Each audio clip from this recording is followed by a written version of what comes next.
Marcus Reed sat at the CEO's computer. IT support, routine fix, virus removal. A photo opened accidentally. The CEO, younger, different face, before plastic surgery, before everything. Oh God, you weren't supposed to see that. CEO Diana Hart stood behind him, panicked, vulnerable, exposed. I'm sorry, it opened accidentally. I'll close it. Wait, Marcus, can I ask you something? Look at both photos. The old me, the new me. Be honest. Am I pretty? Now. Was I pretty before? Marcus stared. This wasn't IT support. This was dangerous. Ms. Hart, I don't think... Please, no one's ever honest. Everyone says what I want to hear. Be honest. Am I pretty? Marcus Reed, 37 years old, single father to 8-year-old daughter Zoe, worked in IT at Hart Industries. He started the virus scan, waited. The computer auto-recovered files from quarantine. A folder opened, photos, personal photos, not work. Marcus tried to close it, but the virus had corrupted the folder. Kept opening, showing images. One photo stopped him cold. Diana Hart, but not the Diana Hart everyone knew. Different face, rounder, softer, larger nose, smaller eyes, no prominent cheekbones, no perfect symmetry. Before plastic surgery, clearly, dramatically different. Marcus stared. This was private, deeply private. He needed to close this immediately. But more photos loaded, a progression. Before, during recovery, after, each surgery, each change, nose, eyes, cheeks, jaw, chin, everything. Oh God, you weren't supposed to see that. Diana's voice behind him, horrified. Low-level technician, fixed computers, reset passwords, troubleshot networks, invisible work, necessary but unremarkable. Marcus spun. Ms. Hart, I'm sorry. The virus opened files automatically. I was trying to close. It's fine, just delete them, please, delete all of them. I can't delete them without your authorization. I'm authorizing, delete them now. Marcus hesitated. Ms. Hart, these are your personal photos. Are you sure? Delete them. Her voice cracked, desperate. Not CEO voice, human voice, scared voice. Marcus saw her face, not the perfect face everyone knew, the terrified face underneath. Okay, I'll delete them. But can I ask why? These are your memories. They're not memories, they're proof. Proof that I'm fake, manufactured, not real. I don't want anyone seeing them, especially not employees. Please delete them. His boss, or CEO Diana Hart, 35, was legendary, brilliant, ruthless, beautiful. Built a billion-dollar company by 30. Marcus looked at her, really looked, saw beneath the surgery, beneath the perfection, saw the insecurity, the fear, the pain. Ms. Hart, before I delete these, can I ask you something? What? Why did you do it? The surgeries, all of them. Why? Diana sat, heavy, exhausted. Because I wasn't pretty. Before, I was smart, capable, hard-working, but not pretty, and pretty matters, especially for women, especially in business. Men took me seriously after. Before, they dismissed me, called me competent, never beautiful, never worth noticing, so I became worth noticing. I changed everything. Did it work? Do people take you seriously now? Yes, but for the wrong reasons. They see the face first, the brain second. I hate that, but I needed it to get here, to build this. So I did it, and now I hide the before. Pretend this face is real. Pretend I've always been beautiful. Marcus was quiet, processing. Then, Ms. Hart, can I be honest? Really honest? Even if it's inappropriate? Please, everyone lies to me, be honest. You were beautiful before. Different, but beautiful. The surgeries made you perfect. But perfection isn't the same as beautiful. You erased yourself, became what you thought people wanted, but you were already enough. Before. Marcus rarely saw her. Different worlds. He fixed computers in the basement. She ran empires from the penthouse. Diana stared, eyes filling. No one's ever said that. Ever. Everyone says I look amazing now. Better. Improved. Never that I was enough before. Because people are shallow. They see the surface. But I saw both photos. The before, the after. You were beautiful in both. Just differently. The before was real. The after is perfect. Real beats perfect. Every time. Diana cried. Actually cried. CEO crying in front of IT guy. You don't understand. Before I was invisible, now I'm seen. That matters. You're seen for the wrong reasons. Your face, not your work. Is that really better? I don't know anymore. I've been this face for 10 years.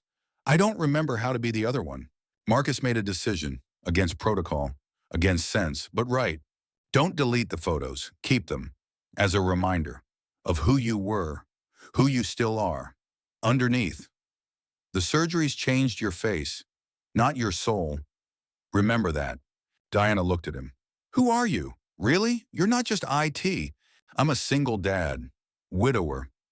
My wife died 6 years ago. Cancer. She lost her hair, her weight, her beauty, by society's standards. But to me, she was the most beautiful person ever, because I saw her, not her face, her. That's what beauty is. Being seen, not being perfect. Your wife was lucky to have someone who saw her. Until today, emergency IT ticket, CEO's computer, virus, critical files at risk. I was lucky. She taught me to see past surfaces, to look deeper.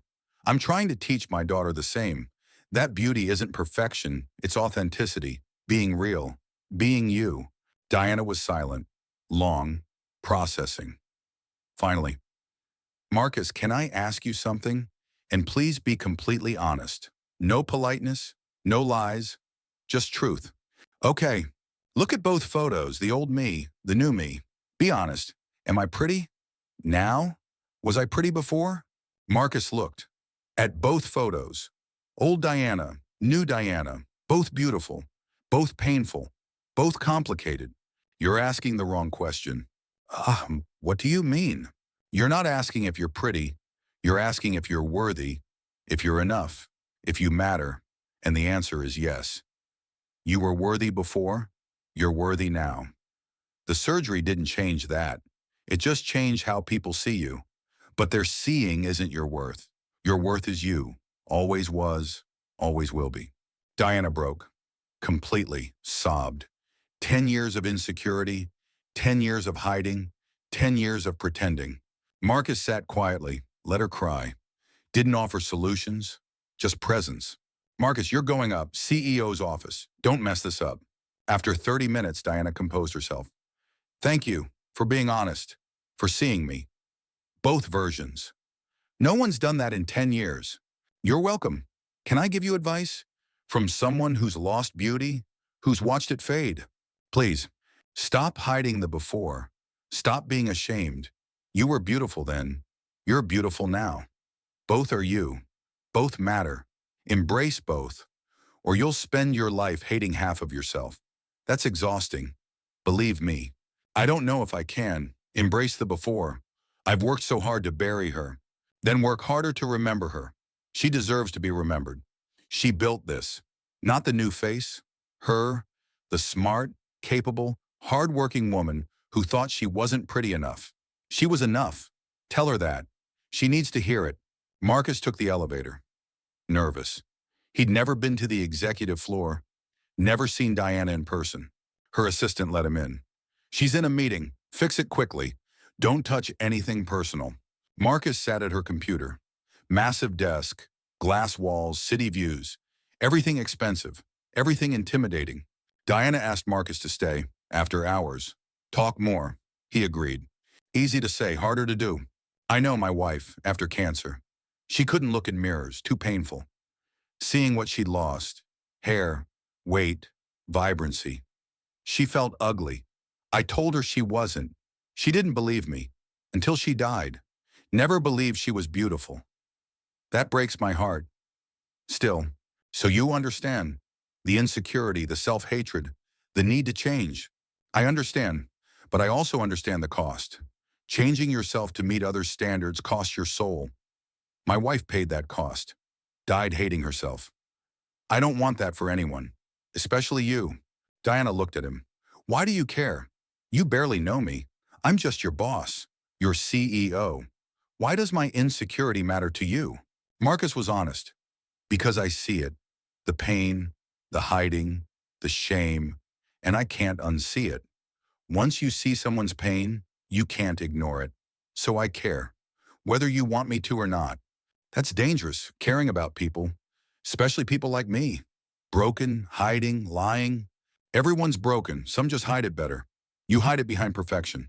But I saw through, now I can't unsee. So I care. Over the next weeks, Diana and Marcus talked. Often, after hours, about everything. Not just beauty, but life, loss, parenthood, purpose. Tell me about Zoe, Diana asked. His daughter Zoe was at his sister's. He had time, and Diana needed someone who saw her. She's 8, smart, funny, beautiful. She looks like her mother. I see it every day. It hurts, but it's also comforting. Like my wife is still here, in Zoe. Does Zoe know about her mother? The cancer? The death? Yes, I told her the truth. Age appropriate, but truth. She knows her mom was sick, that she died, that she loves Zoe. That's enough for now. How do you talk to her about beauty after watching her mother lose it? Marcus paused. I tell her beauty is temporary. Kindness is permanent. Be kind, not pretty. Pretty fades. Kindness stays. That's a good lesson. I hope so. I'm terrified she'll grow up insecure. Like you. Like her mother. Like every woman I know. Society destroys women's self-worth. I'm trying to armor her against that, but I don't know if I can. Diana saw herself in Zoe's potential future. Insecure, hiding, changed. Can I meet her, Zoe? I'd like to meet her. Why? They talk for hours about beauty, insecurity, worth, pain, because I want to tell her something. Something I wish someone had told me when I was 8, before I learned to hate myself. Marcus brought Zoe to the office. Saturday, quiet, empty, Diana waiting. Zoe, this is Ms. Hart, my boss. She wanted to meet you. Zoe studied Diana. You're really pretty, like a princess. Diana smiled, sad. Thank you, but can I tell you a secret? Okay. I wasn't always pretty. When I was younger, I looked different. I changed my face because I thought I wasn't pretty enough. I spent a lot of money, lots of pain, to look like this. Why? Were you ugly before? I thought I was. Everyone treated me like I was, so I changed. To be pretty, to be noticed, to be worth something. Zoe frowned. But you were always worth something, right? Even before? When you thought you were ugly? I spent $300,000 on my face, nose, eyes, cheeks, jaw, chin, fillers, Botox, everything. My entire savings, at 25. To look like this. Diana's eyes filled. Yes, I was. But I didn't know that. I thought pretty meant worthy. I was wrong. But I didn't learn that until too late, after I'd already changed everything. Do you wish you didn't change? Sometimes I miss the old me. She was real. This me is fake, but successful. So I don't know. Do I regret it? Yes and no. Both. Zoe hugged her. Spontaneous. Pure. I think you were pretty before, and pretty now. But the before pretty was better, because it was real. My daddy says real beats perfect. Every time. Diana sobbed. This 8-year-old saw her, really saw her, accepted her. Both versions. Thank you, Zoe. You're very wise. Your daddy taught you well. He tries. He's the best daddy ever. After Zoe left, Diana turned to Marcus. She's incredible. You're raising her right. I'm trying. She's still so young, so innocent. I'm terrified the world will break her. Teach her to hate herself, like it taught you. Then we protect her. Together, I'll help, if you'll let me. Do you regret it? Why? Why would you help? Because I was her. Once. Before the world broke me. Before I learned to hate myself. Maybe I can save her from becoming me. That would mean something. Redemption. Maybe. Marcus looked at her. Diana, I need to be honest. I have feelings. For you. Real feelings. Not for the CEO. Not for the perfect face. For you. The real you. Both versions. All of you. Is that okay? Can I feel that? Diana was terrified. I don't know. I've never had someone love the real me. Just the perfect me. I don't know how to accept that. Then learn. With me. We'll figure it out. Together. Messy. Imperfect. But real. Can we try? I'm scared. What if you see all of me and realize I'm not worth it? Not enough? What then? Then I'll tell you you're wrong and keep telling you until you believe it. That's love, not accepting perfection, but choosing imperfection. Anyway, always. They dated secretly, boss-employee complications, but real, honest, vulnerable. Diana struggled. I don't know how to be loved. For me, not my face, not my success. Me, I've never experienced that. Then experience it now, with me. I love you. The you underneath. The scared, insecure, brilliant, beautiful, real you. All of it. Sometimes when I see old photos, I miss her. The old me. She was real. This me is constructed, fake, but successful. So was it worth it? I don't know. 6 months into dating, Diana did something shocking. Reversed one surgery, her nose restored to original. Why? Marcus asked. Because you love the old me, the real me. I want to see her again, remember her. This is a start. The media exploded. CEO Diana Hart changes face, removes plastic surgery. Why? Diana gave one interview, honest, vulnerable, brave. I spent 10 years hiding my real face, pretending to be perfect. Someone reminded me I was beautiful before. I'm choosing to believe that. This is me, reclaiming myself. The reaction was mixed. Some praised, some criticized. She looked better before the reversal. She's ruining her face. She was prettier with the surgery. What would she think? The old you, seeing you now? Diana read every comment, cried, doubted. Marcus held her. Their opinions don't define you. Remember that. You're doing this for you, not them. What if they're right? What if I was prettier before? Manufactured me. Then you were prettier, but you're more you now. That's worth more than pretty. Diana thought. She'd be proud. I built everything she dreamed of. But she'd be sad. I erased her. Completely. Pretended she never existed. That's cruel. To yourself. It is. You can't move forward by erasing your past. You have to integrate it, accept it, love it, all of it. Reversing the surgery had consequences. Professional consequences. They fired me because I changed my face back. Because I chose to be real. I lost everything. My company. My career. My identity. For what? A nose. Was it worth it? Marcus held her. I don't know, was it? You tell me. Diana looked in the mirror. At her original nose. Imperfect. Real. Her. Yes, it was worth it. I lost a company. But I found myself. That's worth more, I think. Maybe. I don't know. You don't have to know. You just have to keep choosing. Yourself. Over perfection. Over others' expectations. That's enough. But losing the company destroyed Diana. Financially, emotionally, mentally. She'd tied her worth to her success. Without the company, who was she? I'm nothing. Without Hard Industries, I'm just nothing. You're Diana, mother figure to Zoe, partner to me, woman finding herself. That's not nothing. That's everything. It doesn't feel like everything. It feels like failure. Board members questioned her judgment. Why would you change your face? It affects the company image. Our brand. Your brand. Year one after firing, Diana spiraled. Depression, anxiety, identity crisis. Marcus watched helplessly. I can't fix this. I can't fix you. You have to fix yourself, but I'll be here while you do. Diana went to therapy, intensive, daily, for months. My entire identity was CEO. Beautiful CEO, perfect CEO. Without that, I don't know who I am. Then figure it out.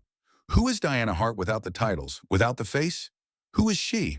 It took 2 years, but Diana found herself, not as CEO, not as perfect beauty, but as human, flawed, real, enough. She started a new company, consulting, helping women leaders navigate identity, beauty standards, authenticity. I help women avoid my mistakes. Stop tying worth to appearance, to perfection, to others' approval. Find themselves, their real selves, before it's too late. The company grew, smaller than Hard Industries, but more meaningful, more real. Marcus and Diana married. 3 years after the computer incident. Small wedding, Zoe as flower girl. My face is not your brand, it's mine. I'm doing this for me. In her vows, Diana said, Marcus, you saw me. When I was hiding, when I was fake, when I was perfect. You saw the real me, the broken, insecure, scared me. And you loved her. That saved my life, literally. I was dying behind perfection. You gave me permission to be real, imperfect, enough, thank you, forever. Marcus's vows. Diana, you taught Zoe and me what courage looks like. Choosing yourself over others' expectations. Losing everything to find yourself. That's the bravest thing I've ever seen. I'm honored to love you, the real you. All versions, all faces, all of it. But marriage was hard. Diana's insecurities didn't disappear. They evolved. Am I pretty enough? For you.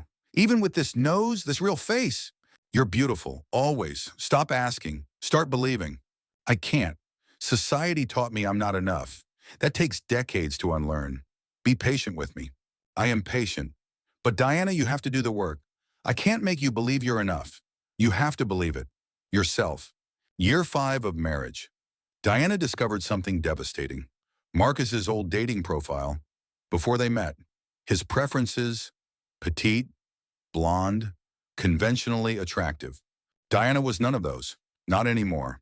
Not with her real face. You preferred a different type. Before me.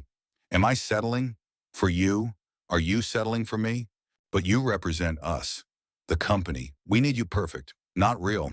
What? No, Diana, that profile is ancient. Before I knew you. Before I learned what beauty really is. But it's your type. Your preference. I'm not it. You're forcing yourself to find me attractive, aren't you? Diana, stop. You're spiraling. This is your insecurity talking. Or it's reality. You wanted someone different. I'm not her. I never will be. They fought badly. Therapy couldn't bridge the gap. Diana's insecurity was a chasm. No amount of love, reassurance, or therapy could fill it. Year 7, they separated. Not divorce, space. I can't keep reassuring you, Marcus said, exhausted. I've told you 1,000 times. You're beautiful. I love you. You're enough. But you don't believe me. You never believe me. I can't love someone into self-acceptance. You have to do that. Yourself. So you're leaving because I'm insecure? I'm leaving because I'm exhausted. 7 years of telling you you're enough. You still don't believe it. I can't fix that. Only you can. Then you don't need me. You need a mannequin. I'm not that anymore. Diana was alone, again, staring at her real face. The face she'd reclaimed. The face that cost her everything. Was it worth it? She asked her reflection. Losing Marcus?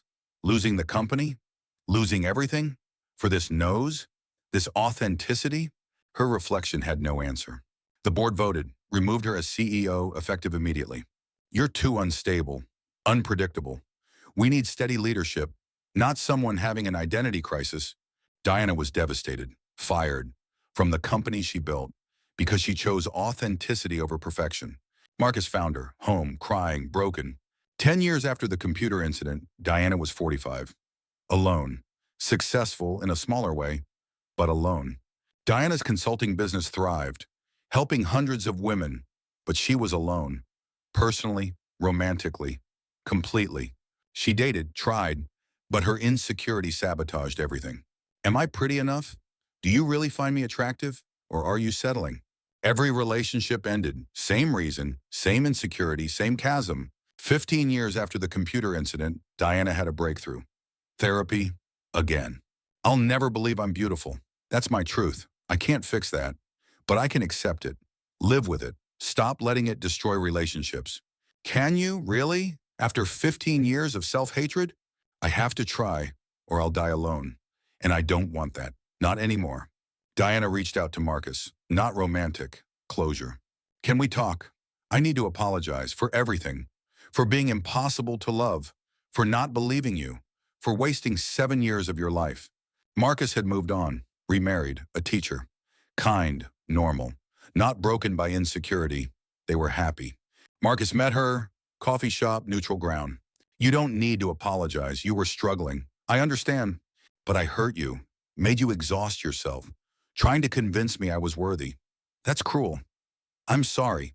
I forgive you, but Diana, you need to forgive yourself. That's what you really need. I'm trying. It's hard. 15 years of self-hatred doesn't disappear overnight.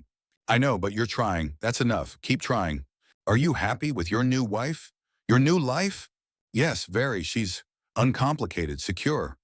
Doesn't need constant reassurance. It's peaceful. Diana felt the sting, but understood. I'm glad. You deserve peaceful. I couldn't give you that. You gave me other things. Passion, depth, realness. But yeah, peaceful is nice after years of chaos. Zoe was 18, college bound. Still visited Diana occasionally, out of loyalty, not love. They parted, friendly, resolved, healed, mostly. Why did you and Dad separate, really? Zoe asked. Because I couldn't accept his love. Couldn't believe I was worthy. He got tired of convincing me. Can't blame him. Do you regret it, losing him? Every day, but I also regret the surgeries. Regret hiding. Regret building my worth on perfection. I regret everything. But I'm learning to live with regret. That's sad. It is, but it's real. And real is what I chose. This is the cost. 20 years after the computer incident, Diana was 55, still alone, still successful, still struggling. At 58, Diana had a stroke. Minor but scary. Zoe found her, hospital, weak, afraid. I'm alone. If this had been major, I'd have died alone. No partner, no family. Just alone. That's what choosing authenticity cost me. Everything. Zoe held her hand. You're not alone. You have me. You have the thousands of women you've helped. You have your legacy. That's not nothing. But it's not love, not partnership, not someone to grow old with. I wanted that. I just couldn't accept it when I had it. I know, and that's sad. But Dad has that now, and you have your work, your impact. Both are valid lives, just different. At 60, Diana wrote a book. The Price of Perfection, My Journey from Fake to Real. It was honest, brutal, painful. She held nothing back. The surgeries, the insecurity, the relationship failures, the loneliness, all of it. The book became a bestseller, helped millions, but Diana was still alone. She'd helped thousands of women find themselves, accept themselves, love themselves. At her book tour, women asked, do you regret it? Choosing real over perfect, losing everything? Diana's answer was always the same. Yes and no. I regret losing love, losing Marcus, but I don't regret finding myself, even if myself is insecure and alone. At least she's real. At 65, Diana passed away, peacefully, heart failure. Not old, but tired. At her funeral, Zoe spoke. Diana Hart chose authenticity. It cost her everything. Her company, her marriage, her peace. But she helped thousands of women avoid her mistakes. That's her legacy. Not perfection, but impact. Real, messy, painful impact. Marcus attended with his wife out of respect. He spoke briefly. Diana taught me that love isn't enough, not without self-acceptance. I loved her, deeply, but I couldn't make her love herself. That's her tragedy. She died never believing she was enough, despite spending 30 years trying to believe it. Zoe's daughter, Diana Jr., age 10, spoke too. I never met the Diana I'm named after, but Mom says she was brave, that she chose to be real, even when it hurt, even when everyone hated her for it. I want to be brave like that, real like that, even if it's hard. No memorial, no foundation, just a book, and thousands of women she'd helped, who learned from her mistakes, who chose self-acceptance earlier, who didn't wait until they'd lost everything. Diana's final journal entry, found after her death, but she couldn't do it for herself. Ironic, painful, true. I spent my 20s hating my face, spent $300,000 changing it, spent my 30s hiding the real me, pretending to be perfect, spent my 40s reclaiming authenticity, lost everything, spent my 50s and 60s alone, helping others, never helping myself. Was it worth it? I don't know. I helped thousands, but I died alone, never believing I was beautiful, never accepting love, never finding peace. If you're reading this, learn from me. Don't wait 30 years to love yourself. Don't spend $300,000 trying to be perfect. Don't lose love because you can't accept it. Don't die alone, wondering, regretting. Be real, be imperfect, be enough now, not later, now. I never learned. Maybe you can. Surinam. If this story hurt differently, subscribe to VML Stories for tales of insecurity that never heals, love that isn't enough, and authenticity that costs everything. Hit that like button, drop a comment sharing your thoughts, and share this with someone struggling with self-worth. Because sometimes choosing yourself means losing everything else. But maybe that's still the right choice. See you in the next story. Zoe visited, now 28, married, pregnant. I'm naming her Diana, after you, if that's okay. Diana cried, why? I'm a mess, a cautionary tale. Why name your daughter after me? Because you're brave, flawed, but brave. You chose authenticity over perfection, even though it cost you everything. That's courage. I want my daughter to have that. But I'm alone. I lost everything. Is that really courage or stupidity? Both. Maybe. But you're still standing, still helping others, still trying. That's worth honoring.